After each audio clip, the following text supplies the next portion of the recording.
ഈശോ മിശിഹായ്ക്ക് സ്തുതിയായിരിക്കട്ടെ. ഞാൻ വാണിപ്പറമ്പിലച്ചൻ. ലിറ്റർജിയെക്കുറിച്ചുള്ള പഠനം 5-ാമത്തെ വീഡിയോ. ഇത് എൻ്റെ ഓർമ്മയ്ക്കായി ചെയ്യുവൻ. എന്താണ് ഓർമ്മയ്ക്കായി ചെയ്യേണ്ടതെന്ന് വളരെ വിശദമായിട്ട് നമ്മൾ കഴിഞ്ഞ വീഡിയോയിൽ കണ്ടു. അത് നിങ്ങൾ പല പ്രാവശ്യം കാണുമെന്ന് ഞാൻ പ്രതീക്ഷിക്കുന്നു. ഇന്ന് നമ്മൾ ചിന്തിക്കുന്നത് എൻ്റെ ഓർമ്മയ്ക്കായി ചെയ്യുവൻ. ഈ ഓർമ്മയ്ക്കായി എന്നതിന് യേശുക്രിസ്തു ഉപയോഗിച്ച വാക്കാണ്, ഗ്രീക്ക് വാക്ക്. അനാംനേസിസ് എന്നാണ് ആ വാക്ക്. അനാംനേസിസ് ഇച്ചിരി ഗഹനമാണിത്, എന്നാലും നിങ്ങൾ കാണാതെ വിട്ട് കളയരുത്. സ്മാരകം, സ്മരണ എന്നതിനേക്കാളൊക്കെ വളരെ ആഴമേറിയ അർത്ഥമുണ്ട് അനാംനേസിസ് എന്ന വാക്കിന്. പുതിയ നിയമത്തിൽ 4 പ്രാവശ്യമാണ് ഈ വാക്ക് ഉപയോഗിച്ചിരിക്കുന്നത്. അവയിൽ 3 അന്ത്യത്താഴവുമായി ബന്ധപ്പെട്ടാണ്. പഴയ നിയമത്തിന്റെ ഗ്രീക്ക് പതിപ്പിൽ ഈ വാക്ക് ഉപയോഗിച്ചിരിക്കുന്നത് ലിറ്റർജിയുടെ ആഘോഷവുമായി ബന്ധപ്പെട്ടിരിക്കുന്നു. ലിറ്റർജി എന്ന് പറഞ്ഞാൽ ദൈവത്തെ ശുശ്രൂഷിക്കുക, ദൈവ ശുശ്രൂഷ എന്നാണ് ലിറ്റർജി എന്ന വാക്കിനർത്ഥം. അപ്പോൾ ദിവ്യ ശുശ്രൂഷ, ദൈവിക ശുശ്രൂഷ എന്നൊക്കെ വേണമെങ്കിൽ പറയാം. തിരുസാന്നിധ്യത്തിന്റെ അപ്പത്തോടൊപ്പം നിർമ്മലമായ കുന്തിരിക്കവും വെക്കണമെന്നും ലേവ്യർ 24:7, കർത്താവിനെ സ്മരിക്കാനായി കാഹളമൂതണമെന്നും സംഖ്യ 10:10 ലിറ്റർജിയോട് ബന്ധപ്പെടുത്തി നിർദ്ദേശം നൽകിയിരിക്കുന്നു. കർത്താവിനെ സ്മരിക്കാനായി, ഓർമ്മിക്കാനായി. ഈ അനാംനെസ് എന്ന വാക്ക് ഗ്രീക്ക് വാക്കാണല്ലോ. അപ്പോൾ യവന ഗ്രീക്ക് തത്വജ്ഞാനികളുടെ വീക്ഷണം ഒന്ന് ആദ്യം നോക്കാം. പ്ലേറ്റോയുടെ വീക്ഷണം. പ്ലേറ്റോ വലിയ തത്വജ്ഞാനിയാണ്. നാം മനുഷ്യരായി ജനിക്കുന്നതിന് മുൻപ് നമുക്ക് നൽകപ്പെട്ട ജ്ഞാനത്തിന്റെ ഓർമ്മയാണ് അനാംനേസിസ്. നാം മനുഷ്യരായി ജനിക്കുന്നതിന് മുൻപ് നമുക്ക് നൽകപ്പെട്ട ജ്ഞാനത്തിന്റെ ഓർമ്മ. അപ്പോൾ ചോദിക്കും, നാം മനുഷ്യർ ജനിക്കുന്നതിന് മുമ്പ് നമുക്ക് നൽകപ്പെടുകയോ? അതിന് ഉത്തരം നമുക്ക് ക്രിസ്ത്യാനികൾക്ക് പെട്ടെന്ന് മനസ്സിലാകും. മാതാപിതാക്കളല്ല നമ്മുടെ ആത്മാവിനെ സൃഷ്ടിച്ചത്, ദൈവമാണ്. ദൈവം സൃഷ്ടിച്ച ആത്മാവിന് ശരീരം കൊടുക്കാനാണ് മാതാപിതാക്കളോട് പറയുന്നത്. അപ്പം നമ്മളെ ആത്മാവ് ദൈവമാണ് സൃഷ്ടിച്ചത്, ശരീരമാണ് നമ്മുടെ മാതാപിതാക്കൾ സൃഷ്ടിച്ചത്. അപ്പോൾ ആ ആത്മാവിനെ ദൈവം എപ്പോഴാണോ ആത്മാവിനെ സൃഷ്ടിക്കുന്നത്, പിന്നീടാണ് മനുഷ്യ മാതാപിതാക്കൾ ശരീരം കൊടുക്കണേ. അപ്പം അങ്ങനെ മനുഷ്യരായി പിറക്കുന്നതിന് മുൻപ് നമ്മുടെ ആത്മാവിനെ സൃഷ്ടിച്ചപ്പോൾ ആ ആത്മാവിന് നൽകപ്പെട്ട ജ്ഞാനത്തിന്റെ ഓർമ്മയാണ് അനാംനേസിസ്. അതായത് പഞ്ചേന്ദ്രിയങ്ങളിലൂടെ അല്ലാതെ മനസ്സ് സ്വന്തമാക്കുന്ന ജ്ഞാനത്തിന്റെ ഓർമ്മ. പഞ്ചേന്ദ്രിയങ്ങളിലൂടെ അല്ലാതെ മനസ്സ് സ്വന്തമാക്കുന്ന ജ്ഞാനത്തിന്റെ ഓർമ്മ. അതായത് മറ്റൊരു വാക്ക് പറയാം, സ്വയംഭൂവായി ലഭിക്കുന്ന ഉൾവിളികൾ എന്ന് പറയാം. സ്വയംഭൂവായി ലഭിക്കുന്ന ഉൾവിളികൾ. അതിന് സ്കൂളിൽ പോകുന്നും വേണ്ട, സ്കൂൾ വിദ്യാഭ്യാസം ഇതുവരെ യാതൊരു ബന്ധവുമില്ല. നമുക്കറിയാം എത്രയോ പേര്, സ്റ്റീവ് ജോബ്സ്, നമ്മുടെ നല്ല ഇന്നസെന്റ്, അവരൊന്നും സ്കൂൾ വിദ്യാഭ്യാസം, സ്റ്റീവ് ജോബ്സ് ഇല്ലേ, മൈക്രോസോഫ്റ്റിന്റെ സ്ഥാപകനെ പറയണേ, ആപ്പിൾ കമ്പ്യൂട്ടറിന്റെ സ്ഥാപകൻ, ബിൽ ഗേറ്റ്സ് മൈക്രോസോഫ്റ്റിന്റെ സ്ഥാപകൻ, അവരൊക്കെ സ്കൂൾ വിദ്യാഭ്യാസം വളരെ കുറവുള്ളവരല്ലേ. പക്ഷേ അവർക്ക് കിട്ടിയിരിക്കുന്ന ഉൾവിളികളും കഴിവുകളും സാങ്കേതിക വിദ്യക്ക് എന്തുമാത്രം വലുതാണ്. അപ്പോൾ ഇത് സ്വയംഭൂവായി ലഭിക്കുന്ന അറിവ്, അതിന്റെ ഓർമ്മ, അതാണ് അനാംനേസിസ്. യുക്തിവാദികളായ ദെക്കാർഡ്, ലൈബ്നിസ് ഇല്ലേ, നിരീശ്വരവാദികളോ യുക്തിവാദികള്, അവരും പറയുന്നുണ്ട് മനുഷ്യ മനസ്സിന് നൈസർഗികമായി ജ്ഞാനം ആർജിക്കാം. അത് ദൈവവിശ്വാസികൾ തന്നെയല്ല പറയണേ, നൈസർഗികമായിട്ട് മനസ്സിന് ജ്ഞാനം ആർജിക്കാം. അതായത് പഞ്ചേന്ദ്രിയങ്ങളിലല്ലാതെ മനസ്സിലേക്ക് വന്നു ചേർന്ന ജ്ഞാനമാണത്. അത്തരം ജ്ഞാനത്തെ ഓർമ്മയിലേക്ക് കൊണ്ടുവരുന്നതാണ് അനാംനേസിസ്. പഞ്ചേന്ദ്രിയങ്ങളിലല്ലാതെ മനസ്സിലേക്ക് വന്നു ചേരുന്ന ജ്ഞാനം, നൈസർഗികമായി വന്നു ചേരുന്ന ജ്ഞാനം, ആ ജ്ഞാനത്തെ ഓർമ്മയിലേക്ക് കൊണ്ടുവരുന്നതാണ് അനാംനേസിസ്. അത് ആ വാക്കിന്റെ അർത്ഥം, ഗ്രീക്ക് ഭാഷ വാക്കിന്റെ അർത്ഥം. യേശു അത് ലിറ്റർജിക്ക് ഉപയോഗിക്കുമ്പോൾ വേറെ അർത്ഥങ്ങളുണ്ടല്ലോ. പഴയ നിയമ ലിറ്റർജിയുടെ പശ്ചാത്തലത്തിലും ഗ്രീക്ക് തത്വശാസ്ത്രത്തിലെ അർത്ഥപരിവർത്തനത്തിലും നിന്നുകൊണ്ടാണ് യേശു പുതിയൊരു അർത്ഥം കൂട്ടിച്ചേർത്ത് ഈ അനാംനേസിസ് വാക്ക് ഉപയോഗിക്കുകയാണ്. അതായത് യേശു കൂട്ടിച്ചേർത്ത അർത്ഥം ഇതാണ്: മനുഷ്യന്റെ ഉത്ഭവത്തിന് മുമ്പേ, നാം ജനിക്കുന്നതിന് മുൻപേ ദൈവം നമുക്കായി ഒരുക്കിയ രക്ഷാ പദ്ധതിയാണ് ഇപ്പോൾ യേശു അനാംനേസിസ് വാക്കോട് ഉദ്ദേശിക്കുന്നത്.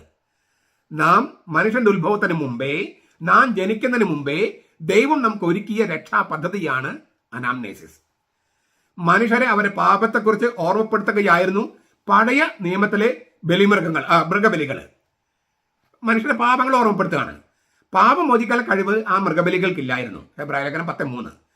ക്രിസ്തുവിന്റെ കുരിശിലെ ബലിയാണ് നമ്മുടെ പാപങ്ങൾക്ക് പരിഹാരം ചെയ്ത് ഇളവ് നൽകിയത്. മരണചിറ്റിൽ നമുക്ക് ഇളവ് നൽകി.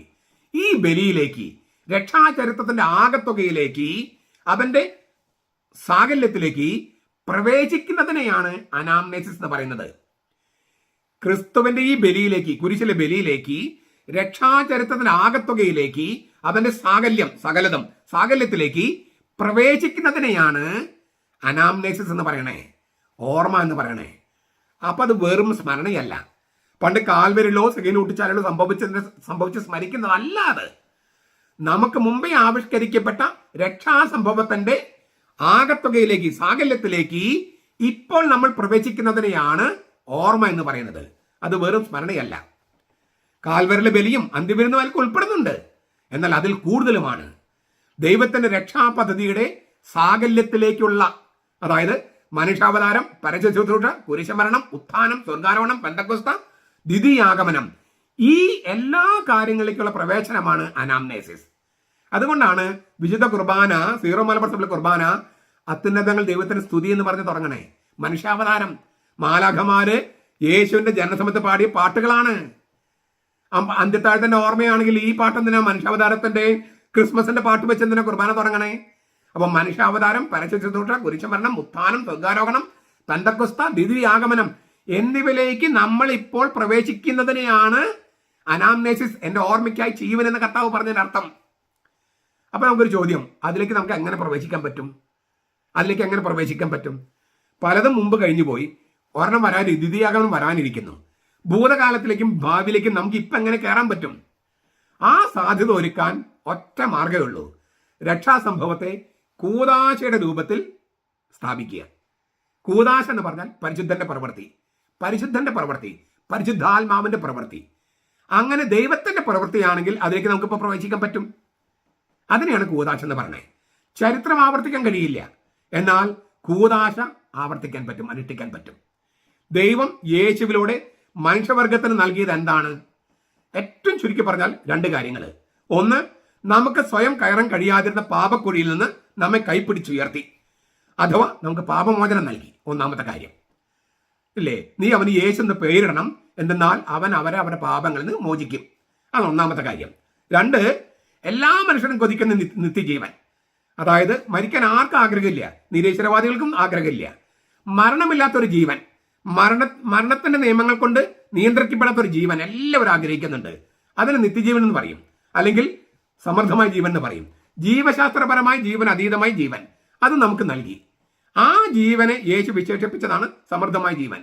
ഇത് രണ്ടും, അത് പാപങ്ങളുടെ മോചനവും നിത്യജീവനും നമുക്ക് ഇപ്പം നൽകാൻ യേശുവിന്റെ രക്ഷാചരിത്ര സാകല്യത്തിലേക്ക് നമ്മെ പരിശുദ്ധാത്മാവ് കൈപ്പിടിച്ചുയർത്തി അതിൽ ലയിപ്പിക്കുന്നതിനെയാണ് അനാംനേസിസ് എന്ന് പറയുന്നത്. നിങ്ങൾ ഇത് എന്റെ അനാംനേസിസ് ആയി ചെയ്യുക എന്ന് പറഞ്ഞാൽ യേശു നടപ്പാക്കിയ രക്ഷാചരിത്രം മുഴുവൻ, നമ്മൾ ജനിക്കുന്നതിന് മുമ്പേ, മനുഷ്യന്റെ ഉത്ഭവത്തിന് മുമ്പേ തയ്യാറാക്കപ്പെട്ട പദ്ധതിയിലേക്ക് ഇപ്പോൾ അതിൽ പരിശുദ്ധാത്മാവ് നമ്മെ എടുത്തു വെക്കാൻ നാം അനുവദിക്കണം എന്നാണ് കർത്താവ് പറഞ്ഞത്.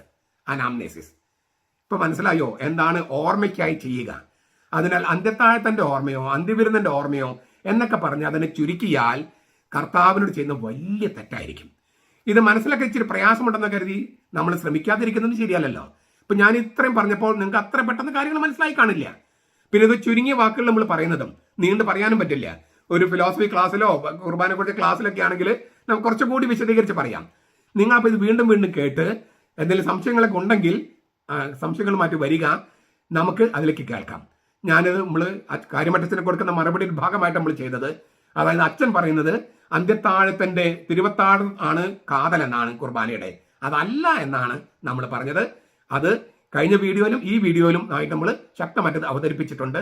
നിങ്ങൾ ഇത് പരിഗണിക്കുക, അതൊന്ന് വായിച്ച് കേട്ട് അല്ലെങ്കിൽ കേട്ട് നോട്ടെടുത്ത് ഞാൻ പറയുന്നതിന്റെ അർത്ഥം എന്തെന്നും ബെനഡിക്ട് മാർപ്പാപ്പ പറയുന്നതിന്റെ അർത്ഥം എന്തെന്നും ആഴത്തിൽ ചിന്തിക്കുക. അപ്പോൾ അച്ഛൻ പറഞ്ഞത്, കാര്യമറ്റച്ഛൻ പറഞ്ഞത് തെറ്റാണെന്ന് നിങ്ങൾക്ക് ബോധ്യപ്പെടും.